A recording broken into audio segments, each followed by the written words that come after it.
Bonjour à vous, dans cette vidéo, je parle de ce qui se passe parfois lorsqu'on a eu une fracture et qu'on a du mal à consolider, qu'il y a ce qu'on appelle un retard de consolidation osseuse ou une absence de consolidation osseuse. Le nom médical qu'on met derrière ça, c'est pseudarthrose, même si ça n'a pas de lien direct avec l'arthrose. Donc comme d'hab, pour construire cette vidéo, je m'appuie à la fois sur mon expérience de kiné, sur mes recherches documentaires dans la littérature scientifique internationale et sur un article que j'ai fait initialement pour mon site internet Fontomedia. Vous trouverez le lien avec toutes les références scientifiques sur lesquelles je m'appuie en descriptif de cette vidéo. Alors qu'est-ce que c'est concrètement une pseudarthrose? En fait, à chaque fois qu'on se casse un ou plusieurs os, il se forme normalement ce qu'on appelle un cale osseux. C'est tout simplement du nouveau tissu osseux qui se consolidifie, rigidifie et ressemble de plus en plus au fil du temps à notre os d'avant. Mais parfois, ce processus ne se met pas en place. Il n'y a pas du tout de cale osseux qui se forme, ou alors il y a un cale osseux qui se forme, mais il n'est pas assez de bonne qualité, il n'est pas assez solide. Et dans ce cas-là, on parle donc de retard de consolidation ou d'absence de consolidation ou de pseudarthrose. Alors pourquoi pseudarthrose? Parce que pseudo, ça veut dire faux en grec, ça vient du grec, et arthrose, donc c'est tout simplement une articulation qui est abîmée, usée. Et pourquoi donc on parle de fausse articulation justement quand on a ce problème de consolidation? C'est parce que du fait de l'absence de consolidation, selon l'endroit du corps où c'est, par exemple si vous avez une absence de consolidation au niveau du milieu de l'os de l'avant-bras, eh bien il y a comme une nouvelle articulation qui se crée du fait du manque de rigidité dans l'os et qui peut entraîner des désagréments. Alors est-ce que c'est fréquent? Il y a environ 2 personnes sur 100 qui ont une fracture, qui ont cette complication-là, et ça touche particulièrement les adultes entre 25 et 40 ans. Donc ça reste quelque chose d'assez rare, mais que l'on connaît quand même relativement bien, et ça devrait vous rassurer, c'est que y a de nombreuses personnes qui se fracturent chaque jour un os au sein même, ne serait-ce que de la France, et sur ces 100 personnes, il y a 2 d'entre elles sur 100 qui auront ce problème de pseudarthrose. Parfois, on a mis un terme associé à cette pseudarthrose parce qu'il existe 4 types différents de pseudarthrose. Il existe la pseudarthrose septique où il y a une infection associée. Et c'est dans ce cas-là l'infection qui a causé l'absence de consolidation. Et donc si on traite l'infection, il y a parfois des chances que la consolidation se fasse quand même. Il y a ce qu'on appelle une pseudarthrose atrophique, c'est quand il n'y a pas eu assez de vascularisation de sang qui est venu se former au niveau du foyer de fracture. Il y a ce qu'on appelle la pseudarthrose hypertrophique, c'est l'inverse, il y a beaucoup de cale osseux qui s'est formé, mais trop, et ce n'est pas un cale osseux de bonne qualité. Et enfin la pseudarthrose oligotrophique où il y a du cale osseux mais pas assez en quantité pour que ça fonctionne bien. Donc ça c'est des terminologies qui vous ont peut-être été données une fois que vous avez fait une radio, mais ça n'a pas de grande incidence derrière sur la prise en charge, à part si c'est bien sûr dans le cas d'une infection où il faut traiter l'infection. Mais voilà, ça permet un peu de débroussailler. Si vous avez eu ces termes, eh bien vous saurez mieux ce que l'on met derrière. Qu'est-ce qui fait qu'on a parfois une pseudarthrose et parfois pas? Qu'est-ce qui fait que 2 personnes sur 100 en ont et que 98 sur 100 n'ont pas? Eh bien, il y a certains facteurs explicatifs. C'est souvent lié au fait qu'il n'y a pas eu assez d'apport sanguin au niveau de la zone fracturée. Et dans quel cas il y a un déficit d'apport sanguin? Ça peut être parce que vous êtes dénutri, malnutri, parce que ça peut être parce que vous fumez ou buvez beaucoup d'alcool, soit avant la fracture, soit justement dans cette période de consolidation. C'est pour ça qu'une des meilleures choses que vous pouvez faire en termes d'hygiène de vie durant cette période de consolidation, c'est d'arrêter ou de limiter au maximum votre consommation de tabac et d'alcool. C'est parce que vous avez des maladies sur lesquelles là, malheureusement, on ne peut pas jouer, le diabète, l'artériopathie oblitérante des membres inférieurs, mais au mieux, ces maladies seront contrôlées, notamment le diabète, au plus, il y a des chances que la récupération se fasse bien. Alors, vous avez pris pendant trop longtemps certains médicaments comme certains anti-inflammatoires qui ont aussi un mauvais impact en termes de vascularisation au niveau du foyer de fracture.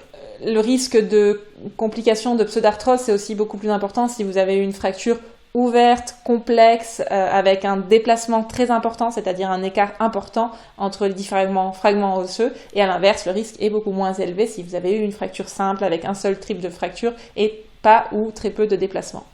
Est-ce qu'on peut consolider sans qu'il y ait un cal osseux qui se forme? C'est des questions que se posent des gens. Alors non, c'est très peu probable et c'est pour ça que parfois on peut, si c'est gênant cette absence de consolidation, selon la localisation, selon les symptômes que vous avez, on peut parfois vous proposer un traitement chirurgical qui est parfois adapté et parfois pas pour en cas de non-apparition du cal osseux pendant plusieurs mois. Alors, quel est le traitement justement d'une pseudarthrose? Dans un premier temps, donc on regarde s'il n'y a pas d'infection, il y a des signes cliniques, il y a éventuellement une prise de sang, de l'imagerie qui est réalisée si on a un doute sur le fait qu'une infection s'en soit à l'origine. Mais si, comme dans la majorité des cas, ce n'est pas une infection qui en est à l'origine, eh bien d'abord, donc en général, on vous a fait une radio de contrôle à peu près 6 semaines, 8 semaines après la fracture, 1 ou 2 mois disons, et on voit qu'il y a une absence de cal osseux ou un cal osseux mais que bon, la consolidation elle n'est pas encore en bonne voie. Et bien dans ce cas, le premier traitement c'est tout simplement d'attendre encore au général au moins 1 mois ou 2, le temps de faire une nouvelle radio et de comparer justement les résultats de cette nouvelle radio par rapport aux résultats de la première radio et voir s'il y a des choses qui se sont mises en place parce que dans ce cas-là, c'est de bon augure et on peut tout simplement attendre de voir si votre corps arrive en mettant un petit peu plus de temps à fabriquer ce cal osseux et à le transformer en un os suffisamment solide. Ce qui va beaucoup aussi faire influer sur le traitement, c'est si vous avez des symptômes ou non associés à ce retard de consolidation. Est-ce que vous avez du mal à utiliser le membre sur lequel vous avez eu cette fracture et cette pseudarthrose? Est-ce que vous avez des douleurs au repos, la nuit? Est-ce qu'il y a un gonflement et une gêne pour utiliser votre membre? En fonction des réponses à ces questions, il pourra être utilisé un traitement actif où on laissera tout simplement faire le temps parce qu'on estime que le ratio bénéfice-risque est plus favorable à laisser encore faire le temps naturellement son œuvre. Donc, parfois, si on estime que juste le temps ne suffira pas, on peut immobiliser un peu plus longtemps le membre, on peut vous recommander de ne pas mettre en charge, de ne pas mettre en appui et d'adapter un peu votre niveau d'activité physique en fonction du type de fracture et de sa localisation. Parfois aussi, on peut vous proposer une opération. Donc il y a différents types d'opérations. Ça peut être une greffe osseuse, ça peut être une fixation, une ostéosynthèse avec une plaque, des vis, etc. Ça dépend des chirurgiens et chirurgiennes sur lesquels vous tombez, de vos symptômes, de la fracture, du stade où vous en êtes. Est-ce que la rééducation, la kiné sert à quelque chose en cas de pseudarthrose? Alors il n'y a pas de technique spécifique utilisée par les kinés qui permettrait d'accélérer la formation d'un cal osseux, mais par contre ce que l'on sait, c'est que le fait d'être actif, ça augmente potentiellement la vascularisation de la zone fracturée et donc c'est plutôt quelque chose de bien. L'alitement prolongé après une fracture n'est pas adapté, sauf cas très particuliers et dans tous les cas, le mieux c'est d'essayer de rester quand même au plus actif en fonction des contre-indications que vous avez pour favoriser cet apport sanguin au niveau du foyer de fracture. Donc les kinés peuvent vous aider à ça, à trouver quels exercices, quelle mobilité active vous pouvez avoir pendant cette période de consolidation au regard des contraintes, des douleurs que vous avez et aussi entretenir la mobilité tout simplement des articulations au-dessus et en dessous de l'endroit où c'est fracturé en fonction encore une fois des consignes que vous avez pour perdre le moins possible de vos capacités fonctionnelles pendant cette période d'immobilisation et de repos un peu contraint et forcé.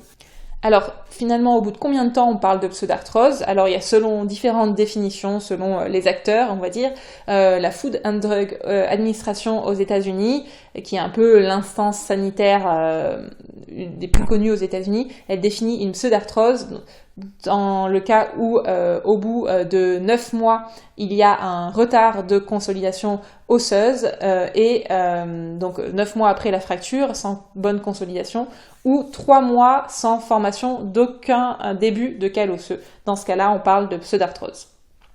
Ce qui veut dire qu'il ne faut pas s'inquiéter tout de suite si vous faites une radio au bout de, par exemple, 1 mois et demi après votre fracture ou même 2 mois. On est loin de ces délais-là de 3 mois d'absence de cal osseux ou de 9 mois sans consolidation en bonne voie. Alors, est-ce qu'on peut reprendre quand même sa vie d'avant, ses activités, malgré la pseudarthrose? Alors, il y a différents paramètres qui influent ça, et pas tellement seulement la pseudarthrose, c'est plutôt votre état clinique en fait. Comment vous avez retrouvé de la mobilité, comment sont vos douleurs, qu'est-ce que vous arrivez à faire, et il y a certaines personnes qui vivent à vie avec une pseudarthrose, qui n'ont pas été opérées, soit parce que c'était pas possible, soit parce que l'opération n'a pas suffi à améliorer la consolidation, donc on peut tout à fait vivre, reprendre une vie satisfaisante avec une pseudarthrose, mais il va juste falloir adapter et surtout réinstaurer de manière très progressive les activités sollicitantes pour l'endroit de la pseudarthrose pour arriver à adopter votre quotidien en fonction de ce que votre corps peut supporter. Et donc ça, les kinés font partie des professionnels de santé qui sont habitués à superviser ce type de rééducation et à trouver avec vous la meilleure façon de reprendre votre vie d'avant malgré cette pseudarthrose et de augmenter petit à petit votre niveau d'activité physique et votre niveau de sollicitation de la zone qui a été fracturée. Voilà, si vous avez des questions, des remarques, n'hésitez pas à le faire en commentaire. Je vous laisse aussi consulter l'article encore plus complet sur le sujet avec notamment des photos si ça vous intéresse. À une prochaine.